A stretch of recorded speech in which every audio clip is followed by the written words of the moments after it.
तो हमारे यहाँ भूल पड़ रही है कि ये मेरा है या कार मेरी है, कोठी मेरी है, बेटा मेरा है, बेटी मेरी है। जिसमें आपकी यह भूल हटेगी तब आपकी भक्ति फलेगी कि ना बेटा आपका है, ना बेटी आपकी है, ना यह कार आपकी है, ना कोठी आपकी है।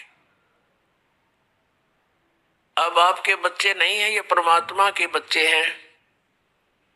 आप परमात्मा के नौकर हो और परमात्मा ने आपके पास अपने बच्चे भेज दिए, बेटा या बेटी।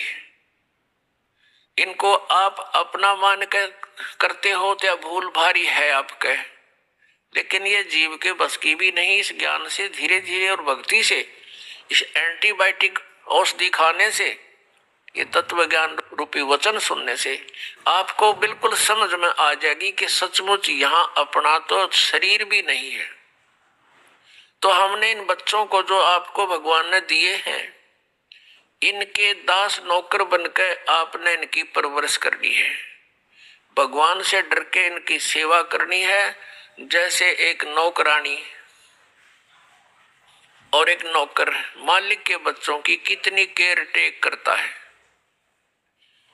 इस दास को इतिहास अब याद आते हैं, उदाहरण आते हैं जो संसार में घटे हुए हैं। भगवान ने जो हमें उदाहरण दिए हैं वो सत्य हैं।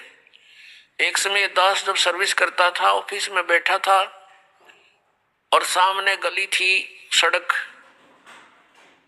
और ऑफिस से 2 मकान छोड़कर लेफ्ट साइड में एक बहुत बड़े धनवान व्यक्ति का मकान था, कोठी थी। उसकी एक पुत्री थी, लड़की ज्यादा से ज्यादा 8-9 वर्ष की होगी। उसके लिए एक नौकरानी छोड़ रखी थी और उस लड़की का स्कूल वहां से ज्यादा 10 फरलांग होगा, यानी 2000 फुट, मुश्किल से 5 एकड़ की दूरी पे। तो वो लड़की को नवाती धवाती, उसके सारे कपड़े चेंज करती और सारा उसको व्यवस्था रखती, खाना पीना दूध सब समय पर खिलाती। और उसको जब छोड़ने जाती थी स्कूल में, पैदल छोड़ के आती थी, थोड़ी दूरी थी, तो वो क्या करती थी, जून के महीने में एक छोटा सा छाता लेकर लड़की पर तो छाता रखती थी और स्वयं धूप में चलती थी, क्योंकि वो मालिक की बेटी थी। और जब उसको नौकरी से निकाल दिया, उसने झांका भी नहीं उधर। और पहले वो उसको इतना प्यार देती थी, शायद मां भी नहीं दे सकती।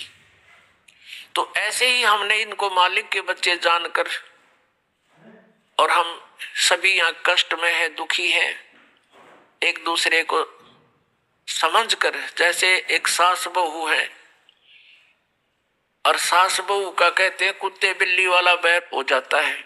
ऐसा क्यों है? बिना ज्ञान के गाटा जुड़ रहा है। और फिर कहते हैं जैसा दर्द आपने हो ऐसा जान बिराने।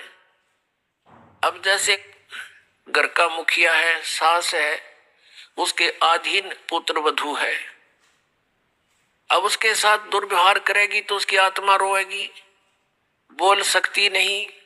तो वो आत्मा की जो पुकार है वह भगवान के दरबार में डिपॉजिट होती है और उसका प्रतिफल बहुत भयंकर होता है।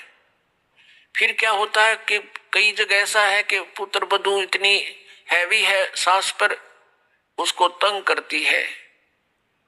तो उस समय ये ज्ञान याद रखना चाहिए कि हम इस काल ने ऐसी व्यवस्था में जोड़ रखे हैं, क्योंकि यहाँ व्यवस्था ऐसी है। अब जवान बच्चे का और बुढ़े का कभी भी मेल नहीं मिले, ना मन मिले, ना व्यवहार मिले, ना विचार मिले। और फिर रहना इकट्ठा, सास और बहू ने इकट्ठा रहना और कति विचार नहीं मिले, यह गारंटीड बात है, और इसलिए झगड़ा रहेगा, यह भी रहेगा। लेकिन इसका समाधान इस ज्ञान से होगा। देखो, कोई भी घर में हानि करके प्रसन्न नहीं हुआ करता, कोई भी नुकसान करके राजी नहीं, लेकिन हो जाता है। और फिर उसके ऊपर एक दूसरे के साथ खींचातानी करे, तूने ऐसा कर दिया, तू ऐसा करता है, ये करता है। को बालक है उसने प्यार से समझा दे, लेकिन नुकसान जो होना है आपके भाग्य में पूर्व निर्धारित है, वो होके ही रहेगा।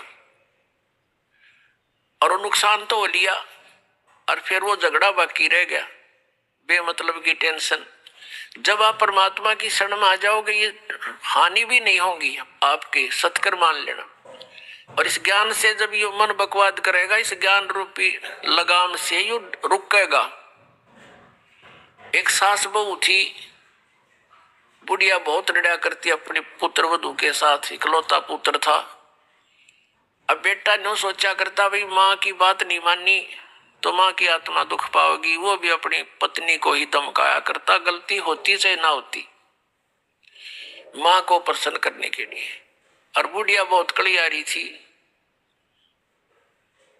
अपने आत्माओं एक परमात्मा लीला बख्शते हैं, करते हैं, दया करते हैं।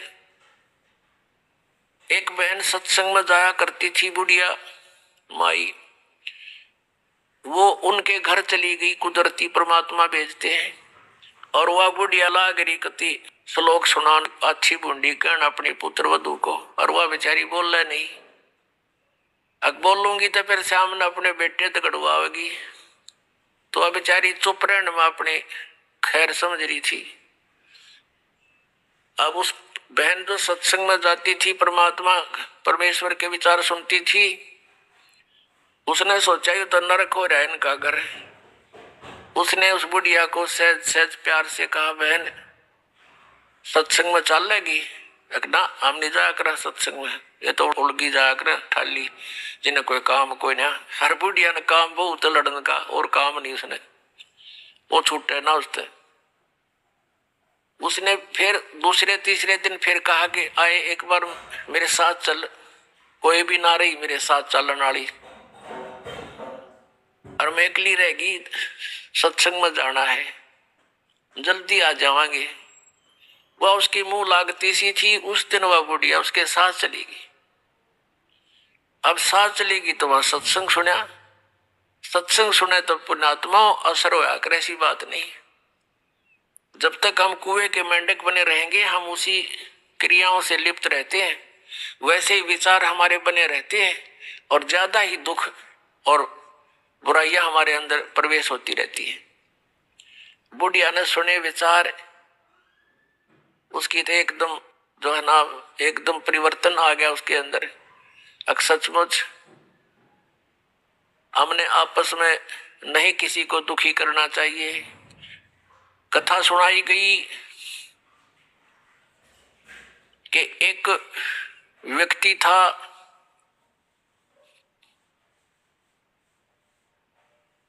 वो कहीं पर साधना कर रहा था, बैठा था।